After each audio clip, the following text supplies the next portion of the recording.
And then reading what Earlaina wrote, it's really, it's hard to exaggerate how impressive it is, especially for, a 16-year-old to write the way that she writes. I certainly didn't write that way when I was 16. I was not even close to that good. I don't think I'm that good now, frankly. So Earlaina is wildly talented.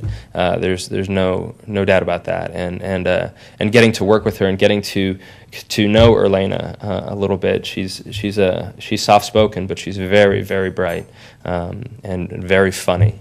And one of the great things about her script, and I'm sorry that you all haven't had a chance to read it, is that it's incredibly authentic and incredibly genuine and incredibly honest, and that's something that as a writer you can't teach that. You can't teach somebody to have an ear for how people talk and what's true and what isn't. You can't. You can teach somebody about plot. You can teach somebody about structure. You can teach somebody about, how to write an action sequence, how to write a car chase.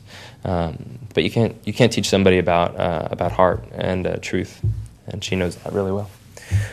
So let me just pass the baton to Earlaina Kemp, who I promise you is going to blow me off the stage in about 90 seconds. So thank you all for being here, and really thank you to the City Club of Cleveland and the City of Cleveland for embracing this program and this opportunity, and I think it's going to be a good one. So thank you.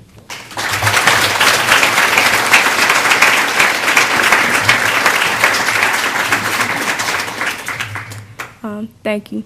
Before I start off, the finalists, are you Olivia? Mm-hmm. The finalists and another runner-up, Olivia Jackson and Brandon Springs, congratulations for getting that far.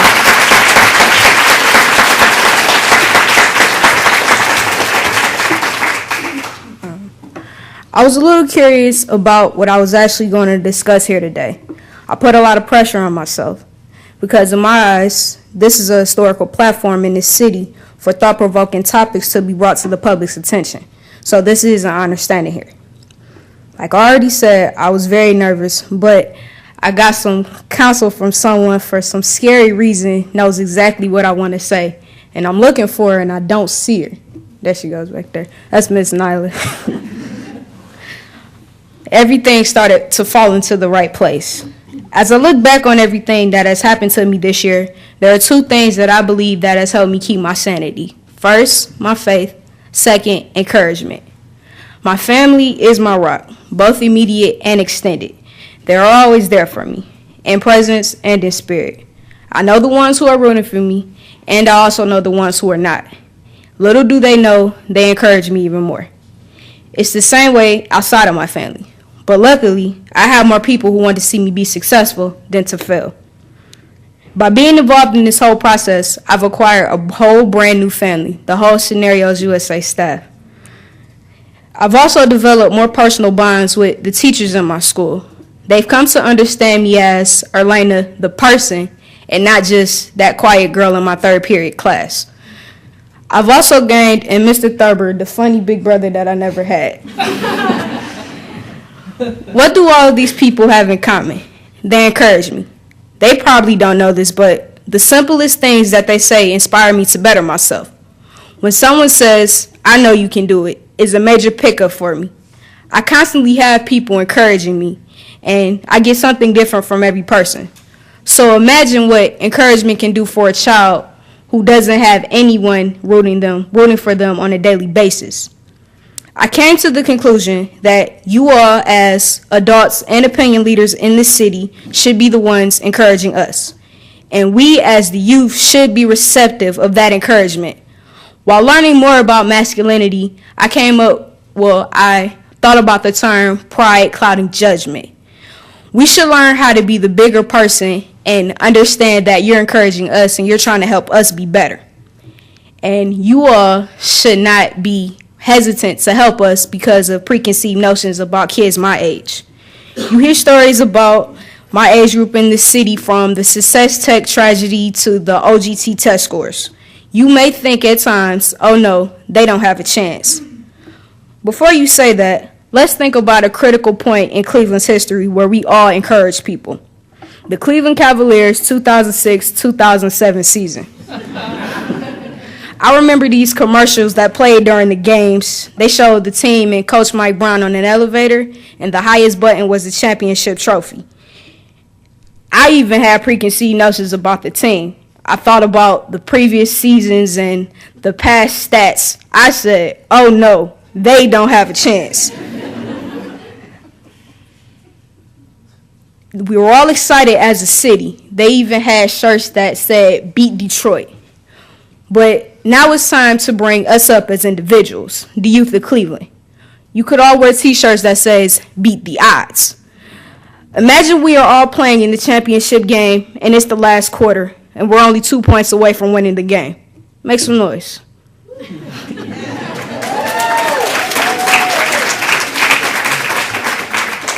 Keep encouraging us so we can win that championship for Cleveland. The championship is the embodiment of graduation, going off to college, accomplishing life goals, being successful in whatever we choose to do. I've already won my trophy with scenarios. I am Earlaina Kemp, Cleveland's first winner of the Scenarios USA What's the Real Deal contest winner. What's the Real Deal contest? Excuse me. You all have a lot more to witness from this city. So wait for next season.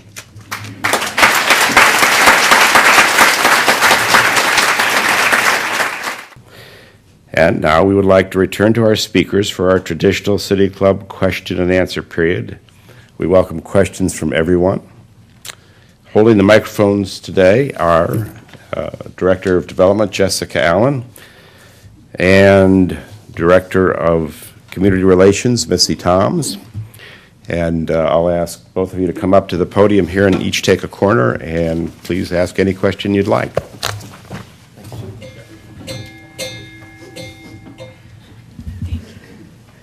Thank you very much. Earlaina, it's just been wonderful to listen to you. I'm wondering if you could talk a little bit about just how the process went, so how you found out about the contest, what prompted you to write, and kind of how it went from there.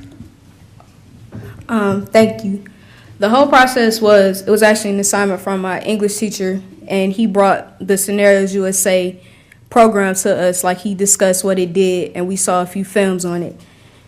The process, it was just kind of spur of the moment for me. I knew I had to do it because it was an assignment, so I just started writing. It's hard to explain because, like I told different people, it's like Tommy's story kind of came to me. Like, I just remember writing, Tommy had 3 sisters. He had to do some things to support them. And it was just something different. I don't really know how to explain how I actually came up with the whole concept. But, like, I went back getting help with, like, revisions and everything, and I just turned it in on a whim. It wasn't like I was really expecting anything. It wasn't even going to be turned in at first because one of the files got lost or something, and so I had to actually try to go back and resend it to my teacher so he could actually send it off. And they surprised me when I won. They told me I had to talk to a freshman class about my MANchild team at the school, and so they called me downstairs. I'm like, okay, I got to figure out what I got to say. I don't know what I'm saying, but I'm just walking in. So I walked in the class, and they surprised me. I ran back out, but I was very excited and appreciative of it. I didn't know. I have a clue. Earlaina, over here. What advice do you have for other high school students in the Cleveland area who want to be standing next year where you are today? Just really, whatever story that you want to say, just say it. Because I know everyone has a different story. Even the 2 finalists, I say they should have won because I've heard the concepts of their stories and they're amazing and they made it that far. Just say whatever is on your heart and you'll be awarded for it either way. Even if you don't win, you still have, you feel good that you actually put something on paper that's meaningful.